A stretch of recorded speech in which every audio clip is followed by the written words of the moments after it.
Indian പ്രധാനമന്ത്രി നരേന്ദ്രമോദിയുടെ പ്രവർത്തനങ്ങളൊന്നും ഇപ്പോൾ ശരിയല്ല. പണ്ട് നല്ല രീതിയിൽ രാജ്യം ഭരിച്ചുകൊണ്ടിരുന്ന പ്രധാനമന്ത്രിയായിരുന്നു.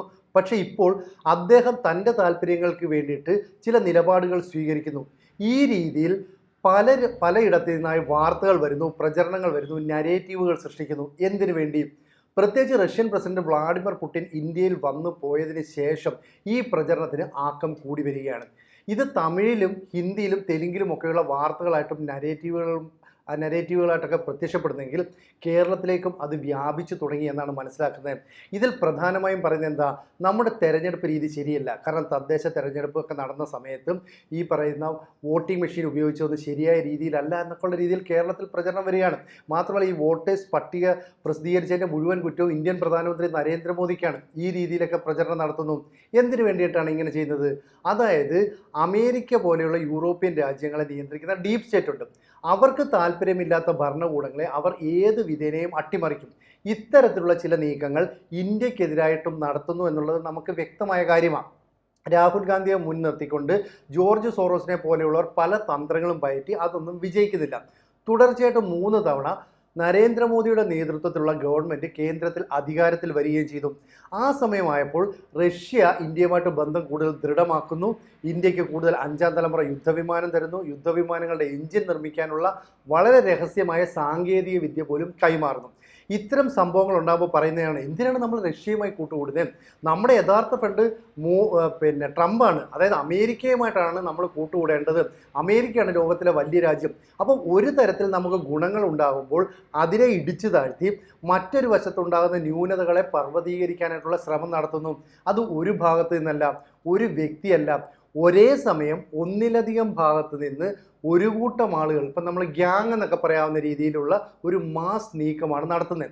ഇതിൽ മുന്നിൽ നിൽക്കുന്നവരെ, അപ്പോൾ കേരളത്തിൽ പറഞ്ഞാൽ പരിസ്ഥിതിയുമായി ബന്ധപ്പെട്ട് പ്രവർത്തിക്കുന്ന ആളുകൾ, സാമൂഹ്യ സാംസ്കാരിക രംഗത്ത് പ്രവർത്തിക്കുന്ന ആളുകൾ, മാധ്യമ പ്രവർത്തകർ, ചില രാഷ്ട്രീയക്കാർ, അവരൊക്കെ തന്നെയാണ് ഇത്തരത്തിലുള്ള ഒരു നരേറ്റീവ് സൃഷ്ടിക്കുന്നത്. ഏറ്റവും ഒടുവിൽ വന്ന സംഭവം നോക്കണം. ഇപ്പോൾ മെക്സിക്കോ എന്ന് പറയുന്ന രാജ്യം, അവർ മറ്റ് പല രാജ്യങ്ങൾക്കുമെതിരെ ടാക്സ് വർദ്ധിപ്പിക്കുന്നു.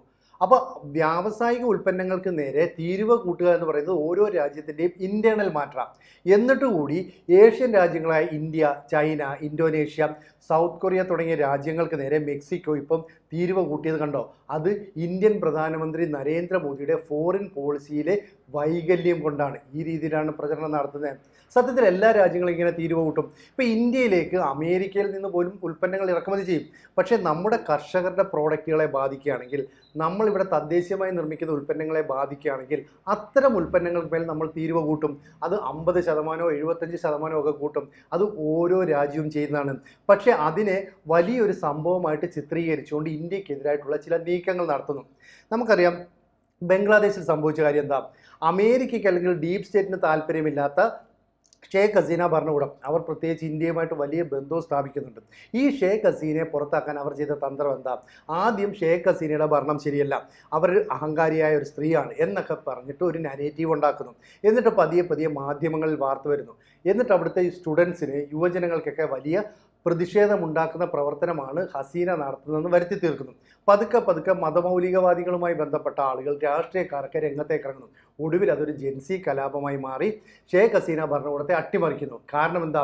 ഡീപ് സ്റ്റേറ്റിന് താല്പര്യമുള്ള സെൻറ്റ് മാർട്ടിൻ ഐലൻഡ് എന്ന് പറയുന്ന ഒരു ദ്വീപ് അവർക്ക് വേണം. അവിടെ സൈനിക താവളം സ്ഥാപിക്കണം. ഇതൊക്കെയാണ് അമേരിക്കയുടെ താല്പര്യം. ഇതിന് ഷേഖ് ഹസീന വഴങ്ങിയില്ല. അപ്പോൾ വളരെ കൃത്യമായിട്ട് ആ ഭരണകൂടത്തെ അട്ടിമറിച്ചു. അപ്പം വളരെ പതിയെ അവരുടെ ലക്ഷ്യങ്ങൾ പൂർത്തീകരിക്കുകയാണ് ഡീപ് സ്റ്റേറ്റിൻ്റെ ലക്ഷ്യമെന്ന് പറയുന്നത്. നമുക്കറിയാം അമേരിക്കയും CIA-യും ഡീപ് സ്റ്റേറ്റും ചേർന്ന് ലോകത്ത് എത്രയോ രാജ്യങ്ങളെ അട്ടിമറിച്ചു. ഒറ്റ ദിവസം കൊണ്ട് ഈ അട്ടിമറി നടക്കില്ല. 10, 20, 30 വർഷക്കാലം എടുത്തായിരിക്കും അവർ ഇത്തരത്തിലുള്ള അട്ടിമറികൾ നടത്തുന്നത്. ഇവിടെ ഷേഖ് ഹസീന ഭരണകൂടം എല്ലായ്പ്പോഴും ഇന്ത്യയുമായിട്ടുള്ള ബന്ധം പുലർത്തുന്നു എന്നുള്ള ഒറ്റ കാരണം കൊണ്ടാണ് ആ ഭരണകൂടത്തെ അട്ടിമറിക്കുന്നത്. 2 ദിവസം കൊണ്ട് അമേരിക്കയ്ക്ക് താല്പര്യമുള്ള മുഹമ്മദ് യൂനിസ് എന്ന് പറയുന്ന ആളിനെ താൽക്കാലിക പ്രധാനമന്ത്രിയാക്കുന്നു. അയാളെ മറ്റൊരു രാജ്യത്തു നിന്ന് ഇവിടേക്ക് കൊണ്ടുവരുന്നു. ഇതെല്ലാം തന്നെ വളരെ പ്ലാൻഡാണ്. എന്ന് പറഞ്ഞാൽ യൂറോപ്യൻ രാജ്യങ്ങൾക്ക്, അമേരിക്കയ്ക്കൊക്കെ താല്പര്യമില്ലാത്ത ഭരണകൂടത്തെ എന്ത് വില കൊടുത്തും അവർ അട്ടിമറിക്കും. അതിന് നമ്മുടെ നാട്ടിലുള്ള സാധാരണക്കാരായ പാർട്ടി പ്രവർത്തകരെ, അല്ലെങ്കിൽ മാധ്യമ പ്രവർത്തകരെ, പരിസ്ഥിതിവാദികളെ, സാമൂഹ്യ പ്രവർത്തകരെയൊക്കെ അല്ലെ സാംസ്കാരിക നായകരെയൊക്കെ ഉൾപ്പെടുത്തും. അവർ നേരിട്ട് ഇത് അറിയില്ല ഇത് അവരുടെ അജണ്ടയാണെന്നുള്ളത്. പകരം ഇവരിലേക്ക് ചില കാര്യങ്ങൾ ഇഞ്ചക്ട് ചെയ്യും. പതുക്കെ പതുക്കെ ഇവർക്കും തോന്നുന്നു പറയുന്നത് ശരിയാണല്ലോ, രാഹുൽ ഗാന്ധി നേരത്തെ വോട്ട് ചോരി കൊണ്ടുവന്നല്ലോ. അപ്പോൾ വോട്ട് ചോരി എന്ന് പറയുന്നത് ഇന്ത്യയിൽ നടക്കുന്ന ജനാധിപത്യ സംവിധാനങ്ങളുടെ അട്ടിമറിയാണ്. ഇങ്ങനെയാണ് ഇന്ത്യൻ പ്രധാനമന്ത്രി നരേന്ദ്രമോദി തുടർച്ചയായി 3 തവണ പ്രധാനമന്ത്രി പദത്തിലേക്ക് എത്തിയത്. ഈ രീതിയിലൊക്കെ തന്നെ കഥയിറക്കുകയാണ്. അപ്പോൾ സ്വാഭാവികമായും സാധാരണക്കാർ ചിന്തിക്കും ഇനി അങ്ങനെയാണോ, ശരിയാണോ? പക്ഷെ ഒരു കാര്യം മനസ്സിലാക്കണം, 140 കോടി ജനങ്ങളുള്ള രാജ്യമാണ് ഇന്ത്യ. ഈ ഇന്ത്യ മഹാരാജ്യത്തെ കമ്പയർ ചെയ്യുന്ന ഏത് രാജ്യവുമായിട്ടാണ്? 3 കോടി ജനങ്ങളുള്ള കാനഡയുമായിട്ട്. കണ്ടോ, അവിടുത്തെ ജനാധിപത്യ സംവിധാനം ഇങ്ങനെയല്ല, അവിടുത്തെ ഇലക്ഷൻ രീതി ഇങ്ങനെയല്ല. ഇനി 32 മുതൽ 35 കോടി വരെയുള്ള ജനസംഖ്യയുള്ള അമേരിക്ക, അവിടെയും ഇങ്ങനെയല്ല. അപ്പോൾ ഇന്ത്യയെ അമേരിക്കയും കാനഡയും ഒക്കെ ആയിട്ട് കമ്പയർ ചെയ്യുമ്പോൾ വലിയൊരു ആശങ്ക സൃഷ്ടിക്കുന്നു. സത്യത്തിൽ 140 കോടിയോളം ജനങ്ങളുള്ള ഒരു രാജ്യത്ത് ഇത്രയധികം ആളുകൾ വോട്ട് ചെയ്യാൻ പോകുന്ന മറ്റൊരു ജനാധിപത്യ സംവിധാനം ലോകത്ത് തന്നെ ഇല്ല. അങ്ങനെയുള്ള ജനാധിപത്യ സംവിധാനത്തിൽ സ്വാഭാവികമായും വീഴ്ചകൾ ഉണ്ടാകും.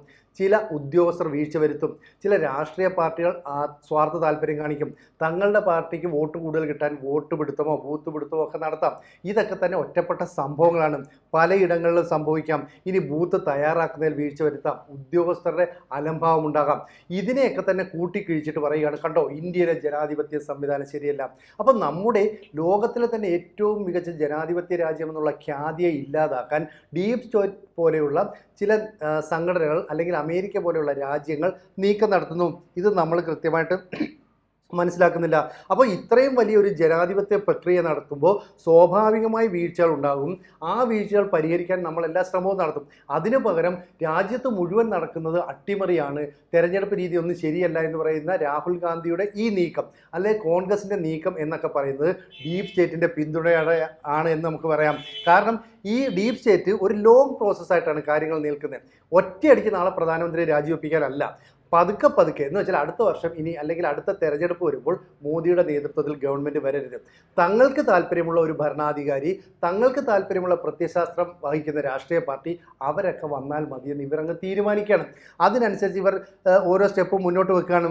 ഇപ്പം അമേരിക്ക ഉൾപ്പെടെയുള്ള കുറേ ഗ്രൂപ്പുകൾ ഇതിന് പിന്നിൽ പ്രവർത്തിക്കുന്നുണ്ടെന്ന് നമുക്ക് നന്നായിട്ടറിയാം. പക്ഷേ മാധ്യമങ്ങളിലൂടെ തുടർച്ചയായിട്ട് വാർത്ത വരുന്നു. ഒരേ സമയം പലയിടങ്ങളിൽ നിന്നായി വാർത്ത വരുമ്പോൾ മനുഷ്യനിലേക്ക് അത്തരം കാര്യങ്ങൾ ഇഞ്ചക്ട് ചെയ്യപ്പെടുകയാണ്. അവർ പിന്നെ അതിനെക്കുറിച്ച് ചിന്തിച്ചുകൊണ്ട് വരും. അതുകൊണ്ടാണ് ഇത്തരത്തിൽ ബംഗ്ലാദേശിൽ അട്ടിമറി നടന്നതുപോലെ, നേപ്പാളിൽ അട്ടിമറി നടന്നതുപോലെയൊക്കെ ഇന്ത്യയിലും അട്ടിമറി നടത്താൻ സാധിക്കുമെന്ന് അവർ ഉറച്ചു വിശ്വസിക്കുന്നത്. എന്തായാലും ഡീപ് സ്റ്റേറ്റും CIA-യും അമേരിക്കയും ചേർന്ന് കേരളത്തിലെ മാധ്യമങ്ങളെ പോലും, കേരളത്തിലെ സാംസ്കാരിക പ്രവർത്തകരെ പോലും സ്വാധീനിക്കുന്നുണ്ട് എന്ന് ഞെട്ടിപ്പിക്കുന്ന ഒരു വിവരമാണ്. ഇതിവിടെ കേരളത്തിലെ പിണറായി വിജയൻ സർക്കാരിനെതിരെയല്ല, അല്ലെങ്കിൽ കോൺഗ്രസിൻ്റെയോ UDF-നെയോ എതിരല്ല. ഇത് ആത്യന്തികമായി BJP എന്ന് പറയുന്ന ഇന്ത്യൻ ഭരണവ്യവസ്ഥയെ നിയന്ത്രിക്കുന്ന പാർട്ടിയെ നശിപ്പിക്കാം. അവർക്ക് താല്പര്യമുള്ള പാർട്ടിയല്ല BJP. അതുകൊണ്ട് ഞങ്ങളുടെ ചൊൽപ്പടിക്ക് നിൽക്കുന്ന ഒരു ഭരണകൂടം ഇവിടെ വേണമെന്നാണ് അവരുടെ ആഗ്രഹം. ഇനി ഉക്രൈനിലെ കാര്യം എടുക്കുക. റഷ്യ യുക്രൈനും തമ്മിൽ ഇപ്പോൾ വലിയ യുദ്ധമാണ്. പക്ഷേ 2004 വരെ ഈ റഷ്യ യുക്രൈനും തമ്മിൽ നല്ല സൗഹൃദമായിരുന്നു, നല്ല രീതിയിൽ കാര്യങ്ങളൊക്കെ പോവുകയായിരുന്നു. എന്നാൽ 2004 അവിടെ ഒരു ഇലക്ഷൻ അട്ടിമറി നടന്നു എന്ന് പറഞ്ഞുകൊണ്ട് വലിയൊരു പ്രക്ഷോഭം സംഘടിപ്പിക്കുന്നു. ആ പ്രക്ഷോഭത്തിൻ്റെ ഫലമായിട്ട് അവിടെ ഭരിച്ചുകൊണ്ടിരുന്ന ഭരണകൂടത്തെ പൂർണ്ണമായിട്ട് പുറത്താക്കാൻ ശ്രമിക്കുന്നു. അതിനെ ഓറഞ്ച് വിപ്ലവം എന്നാണ് വിളിക്കുന്നത്. ആ ഓറഞ്ച് റവല്യൂഷൻ്റെ ഭാഗമായിട്ട് പിന്നീട് വന്ന ഭരണകൂടത്തെ ഒക്കെ തന്നെ അട്ടിമറിക്കാൻ ശ്രമിക്കുകയാണ്. ഇത് പോളണ്ടും അമേരിക്കയും യൂറോപ്യൻ യൂണിയനും എല്ലാം കൂടെ ചേർന്ന് നടത്തിയ ഒരു നീക്കമാണ്. അതിൽ അവർ വീണുപോയി. 2014 യാനുകോവിച്ച് എന്ന് പറയുന്ന പ്രസിഡന്റിനെ അവർ പുറത്താക്കുന്നു. ഇത് ശരിക്കും അദ്ദേഹം റഷ്യയുമായിട്ട് നല്ല ബന്ധം പുലർത്തുന്ന, അങ്ങനെ റഷ്യയുമായി ബന്ധം പുലർത്തുന്ന ഒരു ഭരണകൂടം അവിടെ വേണ്ട എന്ന് പറഞ്ഞ് അവരെ അട്ടിമറിക്കുകയാണ്. അതിനുശേഷം യൂറോമേഡൻ എന്ന് പറയുന്ന മറ്റൊരു വലിയ പ്രക്ഷോഭം അവിടെ നടക്കുന്നു. ഇതൊക്കെ തന്നെ ഈ American sponsored, deep state sponsored പ്രക്ഷോഭങ്ങളാണ്. ഇതിൻ്റെ തുടർച്ചയാണ് ഇപ്പോൾ റഷ്യ യുക്രൈനും തമ്മിലുള്ള യുദ്ധം അവസാനിക്കാതെ നീണ്ടു പോകുന്നത്. അപ്പം ഓരോ രാജ്യത്തും എങ്ങനെ അട്ടിമറി നടത്തണം, അത് 20-30 വർഷക്കാലം എടുത്തായാലും ഭാവിയിൽ തങ്ങൾക്ക് അനുകൂലമായ ഭരണകൂടം വരണമെന്ന് കൃത്യമായിട്ട് ഡീപ് സ്റ്റേറ്റ് ശ്രമം നടത്തുന്നുണ്ട്. അമേരിക്ക എല്ലാ പിന്തുണയും നൽകുന്നുണ്ട്. അപ്പോൾ ഓരോ രാജ്യവും തീരുവ വർദ്ധിപ്പിക്കുന്നു, അല്ലെങ്കിൽ ഫോറിൻ പോളിസിയിൽ മാറ്റം വരുത്തുന്നു, സൈനിക പ്രതിരോധ കരാറുകളിൽ വലിയ ചേഞ്ചസ് വരുത്തുന്നു. ഇതൊന്നും തന്നെ അംഗീകരിക്കാൻ നമ്മുടെ രാജ്യത്തെ ഒരു കൂട്ടം ആളുകൾ തയ്യാറാകുന്നില്ല. അവരെ വലിയ രീതിയിൽ ഡീപ് സ്റ്റേറ്റ് പോലെയുള്ള സംഘടനകൾ സ്വാധീനം ചെലുത്തുന്നു. ഈ ഡീപ് സ്റ്റേറ്റ് എന്ന് പറയുമ്പോൾ ആലോചിച്ച് നോക്കുക, അവിടുത്തെ രാഷ്ട്രീയക്കാരുണ്ട്, ബിസിനസ്സുകാരുണ്ട്, പൊളിറ്റീഷ്യൻസ് ഉണ്ട്, മീഡിയ പേഴ്സൺസ് ഉണ്ട്, പോലീസ് ഉണ്ട്. ഇവരെല്ലാം കൂടി ചേർന്നാണ് ഈ പ്ലാൻ ചെയ്യുന്നത്. അപ്പോൾ ലോകത്തെ ഒരു വൻ ശക്തിയായിട്ട് ഇന്ത്യ സാമ്പത്തിക രംഗത്ത്, സൈനിക മേഖലയിൽ, പ്രതിരോധ രംഗത്തൊക്കെ കുതിക്കുകയാണ്.